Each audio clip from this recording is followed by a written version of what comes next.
manic depressive.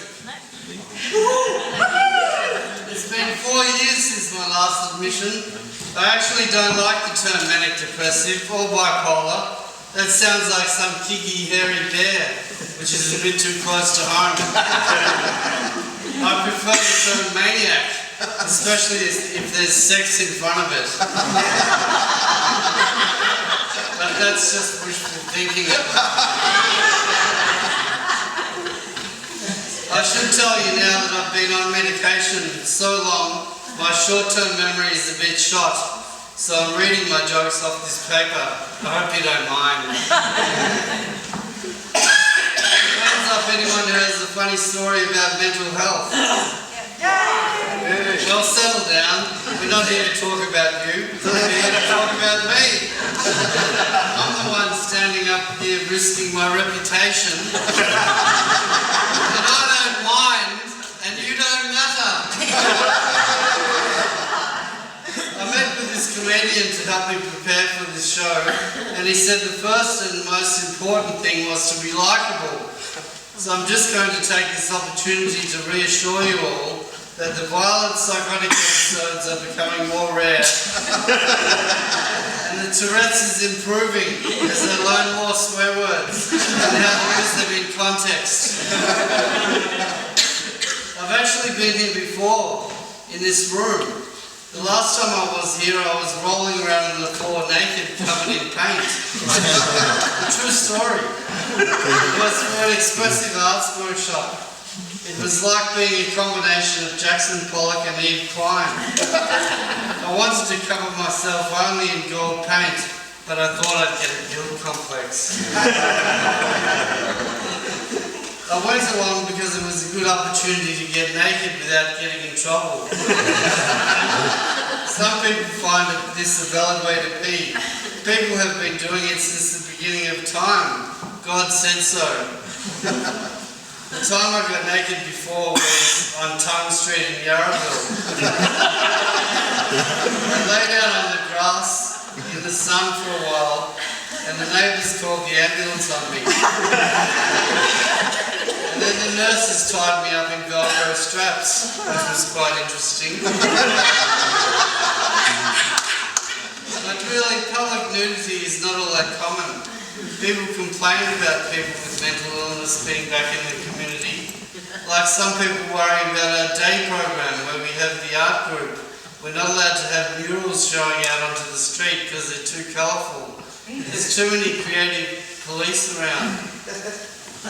What's the worst that can happen? We assault the neighbourhood with art exhibitions and improved garden spaces? Getting admitted to hospital can be boring though. You have to make your own fun. Once I was aware of Mercy and I escaped and jumped over the back fence. I went around to the reception and asked if they had any beds. They said they were full.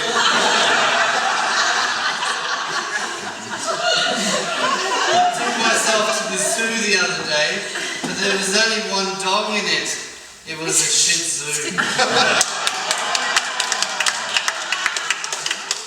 Last time I saw my doctor, I told him about how nobody understands me. He asked me what I meant by that. That's why people give psychiatrists a hard time. But I like some psychiatrists, like Freud. He had a few interesting ideas, like his theory of humour. He says jokes happen when you express thoughts that society usually wants to suppress.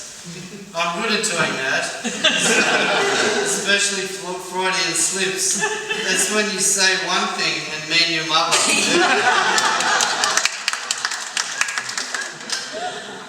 That reminds me of what one psychiatrist said to the other when they met in the street. You're okay, how am I? Have you ever wondered why psychoanalysis is a lot quicker for a man than a woman? It's because when it's time to go back to childhood, the man is already there.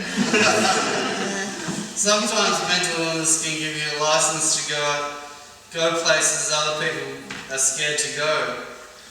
We're actually like pioneers.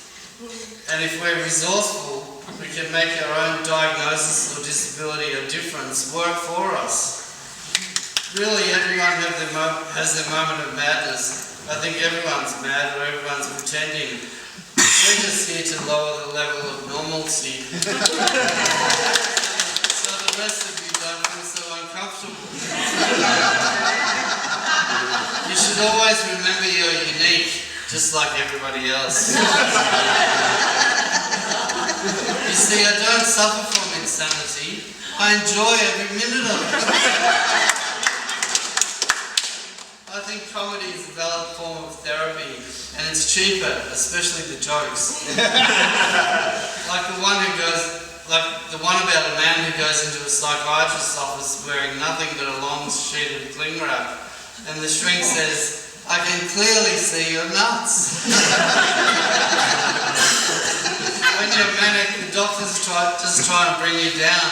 They just don't leave you alone to enjoy it.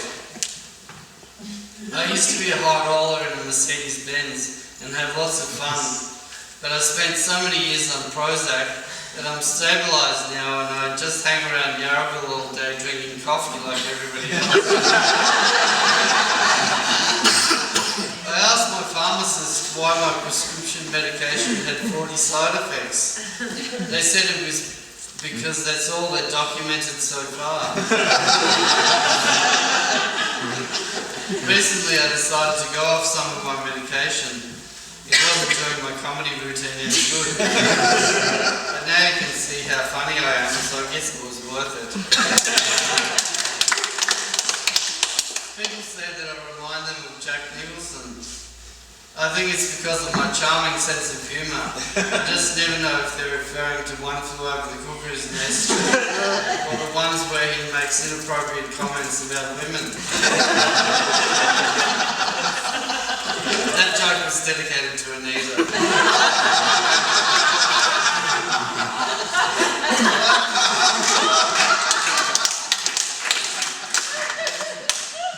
I like to think that I've got away with it, ladies. My caseworker asked me what my long-term goals are in life, and I said I'd like to meet a rich widow. So we're working on a recovery plan.